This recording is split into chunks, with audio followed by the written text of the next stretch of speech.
আস্তে আস্তে আস্তে সুখের সংসার কিন্তু বললে হবে না। ভগবান সবাইকে তো সব সুখ দেবে না গো, দিবে কে? কারণ ভগবানের সিস্টেমটা এইরকমই, কার কপালে কি লিখেছে যায় না রে বলা, কার কপালে কি লিখেছে যায় না রে বলা। কাউকে দিল অট্টালিকা, কাউকে দিল অট্টালিকা, কারো গাছতলা, কার কপালে কি লিখেছে যায় না রে বলা।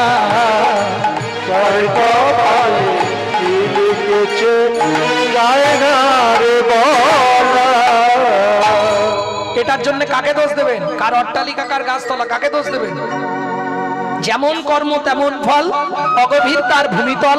কারো জীবন সুখে কাটে, কারো দুনয়নে জল। লটারিতে কেউ পায় লক্ষ লক্ষ টাকা, কেউ বা বাপের জমানো ধন জোয়াই করে ফাঁকা। এটাই রে তোর ভাগ্যের খেলা, লীলাময়ের লীলার ছল। কারো জীবন সুখে কাটে, কারো দুনয়নে জল।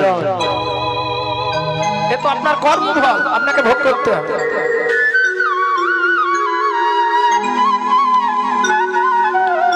ভক্তমন্ডলী, ভক্তিমতী মায়ের প্রচুর ঐশ্বর্য, প্রচুর প্রাচুর্য ভগবান ঢেলে দিয়েছে, কিন্তু ওই একটা জায়গায় মেরে দিয়েছে। সকালবেলা উঠে যে শুনবে, বাবা মা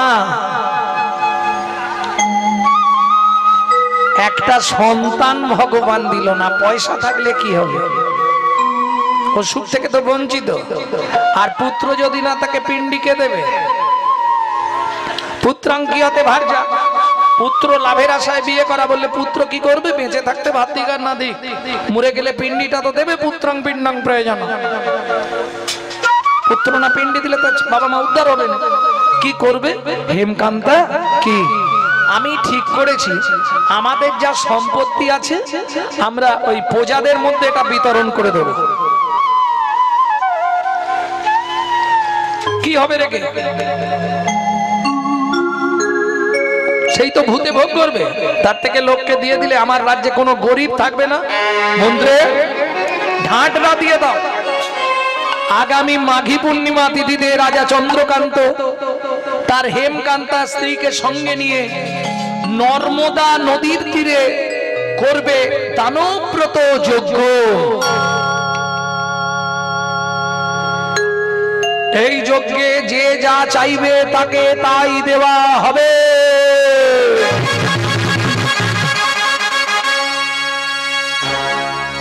ব্যাস, ঝাঁটরা পড়ে গেল। এখন কিছু মনে করবেন না, যে একটু মধ্যবিত্ত ছিল সে ওই দিনে গরিব সেজে নিয়েছে। কারণ এখন তো এটাই সিস্টেম, যার তিনতলা বাড়ি তার বিপিএল, আর যার ঘরে জল পড়ে তার এপিএল। কিছু মনে করবেন না, বলে ফেললাম বলে। এটাই সিস্টেম তো। যে ঘরে চাকরি করছে 6 জন, আর যে ঘরে নাই সব কটা শিক্ষিত হয়ে ভিখারির হাল তাদের। কালকেই একটা শুনছিলাম, 3টে ছেলে 2টো মেয়ে, প্রত্যেকটা ব্রিগেড করে বসে আছে।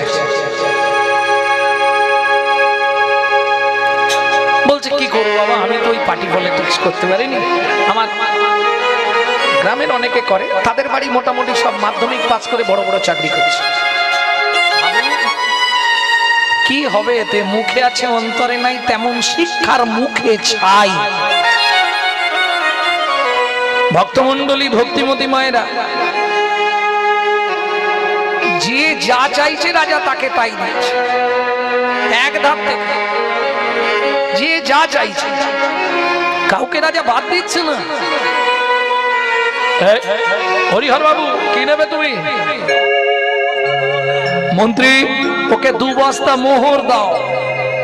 হ্যাঁ, বউকে নিয়ে সুখে থাকবে, বউকে গয়না করে পরাবে। তুমি কি নেবে? আপনার ওই আপনি যে পালঙ্কটা শোন ওটা আমাকে মন্ত্রী আমি যে হাতির দাঁতের পালঙ্কটায় ঘুমাই ওটা ওকে দিয়ে দাও, ঘুম সব থেকে ভালো লাগে। তুমি কি নেবে? রাজমশাই আমাকে অন্ন দিন। মন্ত্রী ওকে 2-4 গাড়ি অন্নর ব্যবস্থা করে দাও, চাল দিয়ে দাও। তুমি কি নেবে? হ্যাঁ বাহ, একে তো দেখে মনে হচ্ছে একটু আইএসপিওসি, গরম হলে ঠান্ডা চাই, ঠান্ডা হলে গরম চাই।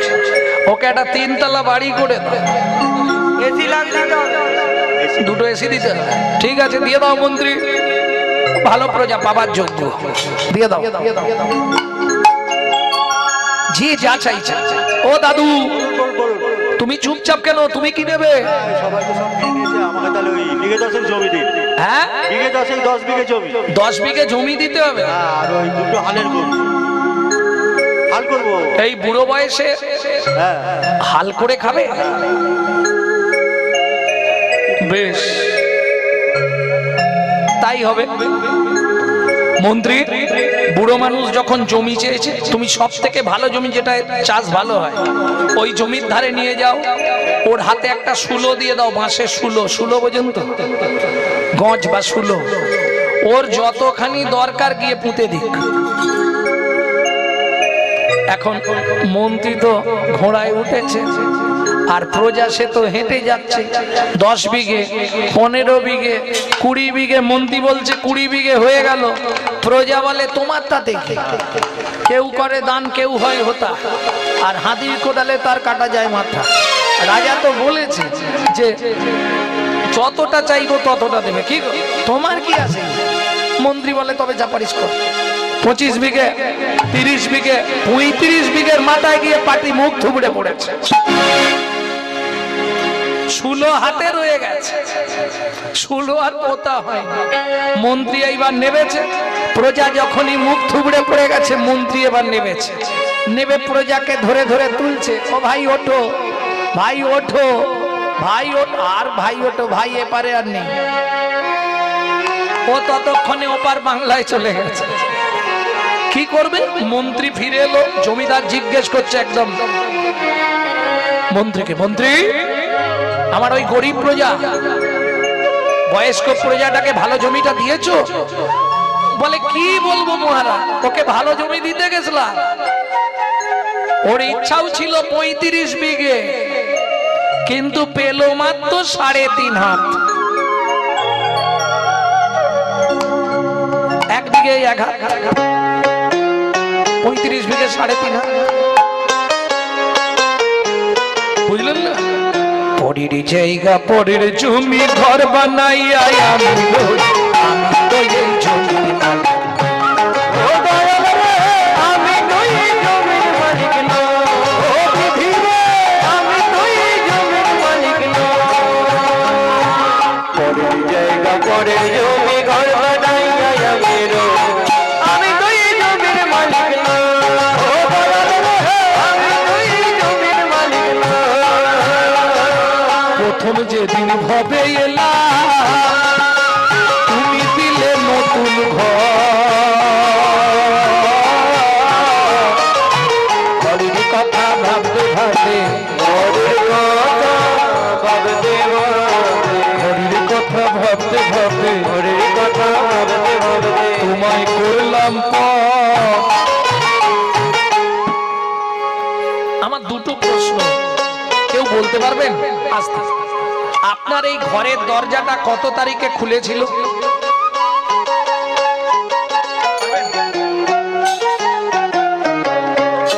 যদি বলতে পারেন আজ থেকে কীর্তন ছেড়ে আপনার বাড়ি আমি ঝাড় দেবো, রয়ে যাব। কেন বলতে পারবে না?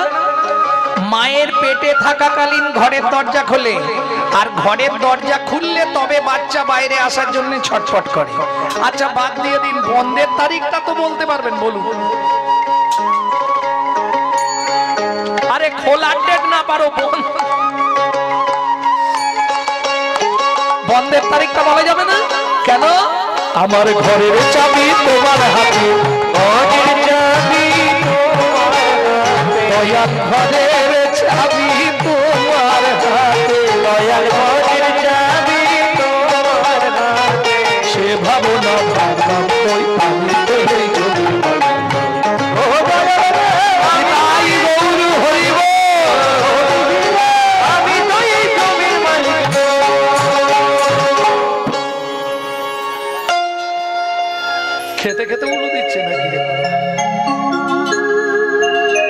ভক্তমণ্ডলী, ভক্তিপতি মায়েরা, তাহলে মন্ত্রী সবাই দান পেয়েছে তো? এবার দানব্রত যজ্ঞ শেষ করব।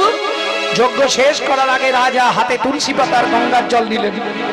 এইবার দানব্রত শেষ করে, দানব্রত যজ্ঞ শেষ করে নর্মদা নদীতে স্নান কর। একবার জিজ্ঞেস করে নিন কেউ এখনো বাকি আছে কিনা। ও আচ্ছা, এখনো তো প্রসাদ পেতে অনেকে বাকি আছে নাকি? কিছু কিছু করে গিয়ে প্রসাদ পেয়ে আসবেন। দান নিতে কেউ বাকি আছে? ও দান নিতে কেউ, আচ্ছা আচ্ছা, আমার ভুল হয়ে গেছে। বলছি কেউ, আমি যে সকাল থেকে আজকে দানব্রত যজ্ঞ করছি, যে যা চাইছে আমি তাকে তাই দিয়েছি। কেউ বলছে রাজামশাই আপনার মাথার মুকুটটা নেবো, তাই রাজা দিয়ে দিচ্ছে। কেউ একটু আগে শুনলেন না, পালঙ্ক চাইলো, দিয়ে দিল। যে যা চাইছে তাকে তাই দিচ্ছে। কি হবে আমার রেখে? আমার তো কেউ নেই, কি করব? যে যা চাইছে তাকে তাই দিচ্ছে। বেশ, তবু আমি দানব্রত যজ্ঞ শেষ করবার আগে একবার জেনে নিচ্ছি, আজকে সকাল থেকে যে দানব্রত যজ্ঞ চলছে, এইবার যজ্ঞব্রত আমি শেষ করব, জলবিন্দু গ্রহণ করব। তার আগে জানতে চাইছি, আর কি কেউ বাকি আছো? আমি আছি গো, হে রাজা, আমি আছি গো। শোনো রাজা, আমি এখনো বাকি আছি, বাকি আছি, বাকি আছি। মন্ত্রী, তুমি যে বললে আর কেউ বাকি নেই, তাহলে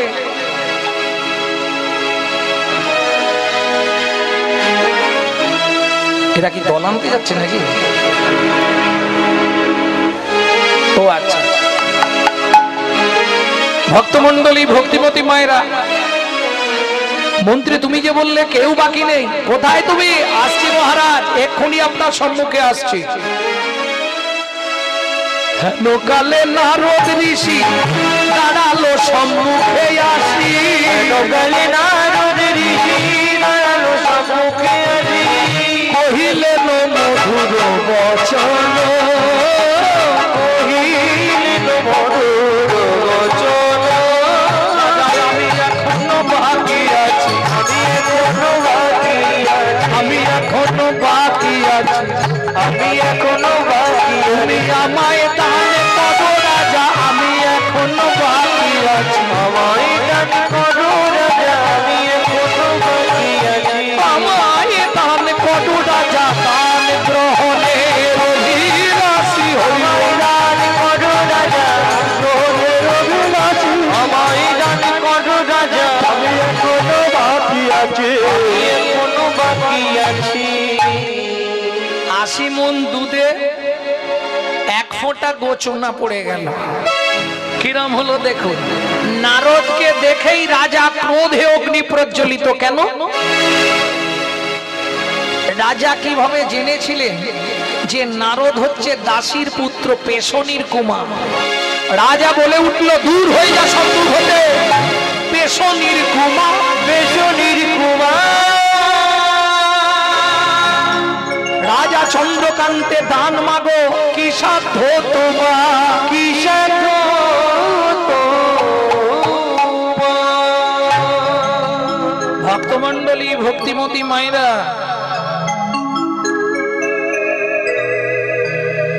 শাস্ত্র বলছে বৈষ্ণবেতে হয় যদি ক্ষুদ্র অপরাধ, মহা মহা ভজনের পড়ি যাবে বা।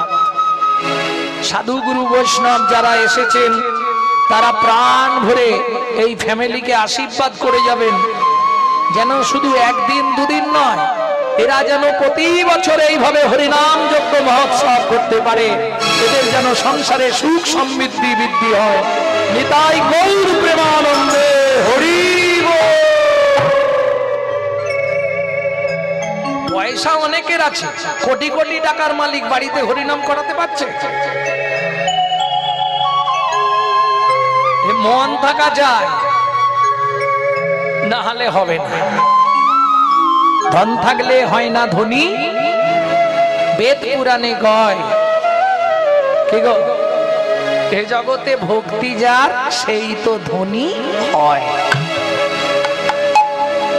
যেটা রায় রামানন্দকে মহাপ্রভু, ওটা যদি রাতে হয় তখন আলোচনা করব। রাতে মানে কি, আবার তো 3 ঘন্টা 3.5 ঘন্টা ভক্তমন্ডলী, ভক্তিমতী মায়েরা, তাহলে চলুন মন্ত্রে। মহারাজ একে ঘাড় ধাক্কা দিয়ে বার করে দাও। দাঁড়ান মহারাজ, আপনার মন্ত্রী ঢাঁটরা দিয়েছিল বলে আমি এসেছি, নাহলে আমি আসতাম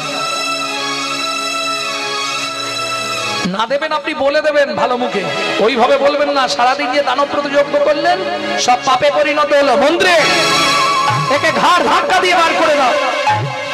যখনই বলেছে ঘাড় ধাক্কা দিয়ে বার করে দাও, তখন নারদ মুনি এবার বলতে শুরু করেছে, শুনুন মহারাজ, শুনেছিলাম আপনি নাকি ধার্মিক রাজা, কিন্তু যে ধর্ম আজকে আমার সঙ্গে আপনি দেখালেন, যে ব্যবহার আপনি আমার সঙ্গে করলেন, আপনাকে আগত জন্মে নিষাদ কুলে চণ্ডালের ঘরে জন্মগ্রহণ করতে হবে। এত যা নারদ মুনি বলে দিয়েছে। দূরে দাঁড়িয়ে ছিল রাজা চন্দ্রকান্তের স্ত্রী হেমকান্তা দেবী। ছুটতে ছুটতে এসে নারদ মুনির চরণে আছাড় খেয়ে পড়ল। ও মুনি,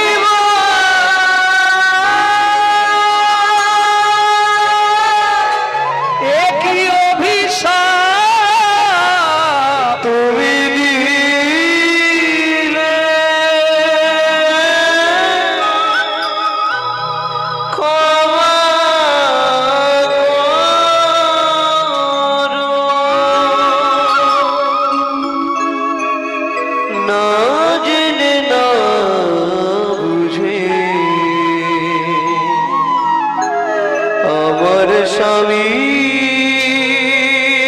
তোমার চরণে কঠিন অপরাধ করেছে। তুমি তো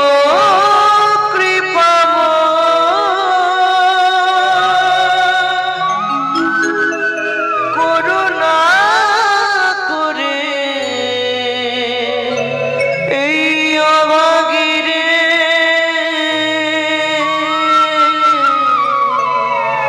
একটু কৃপা করো।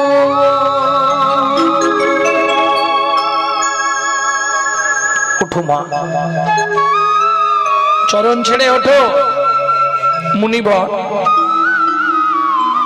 বৈষ্ণব তো, ক্ষমাই বৈষ্ণবের পরম ধর্ম। হে মুনিবর, নিষাদ কুলে চণ্ডালের ঘরে যাব, তাতে কোনো কষ্ট নেই মুনিবর। কষ্ট আমার একটাই, এ জন্মে ভগবান সব দিল, একটা মা বলে ডাকবার মতো কোনো কৃপা হলো না।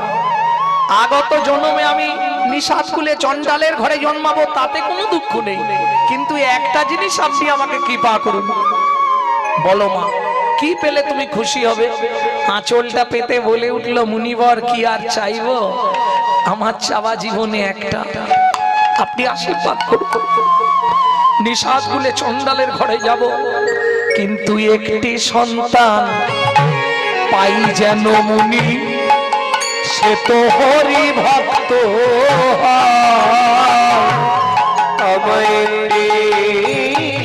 কত বড় চাওয়া! আমরা বলি ডাক্তার হোক, মাস্টার হোক, ইঞ্জিনিয়ার হোক, তুমি এই কৃপা মুনি, সে তো ত্রিভুবনে করবে জয়। একটি সন্তান পাই যেন মুনি, হরি ভক্ত। আমি একটি সন্তান পাই যেন মুনি, সে তো হরি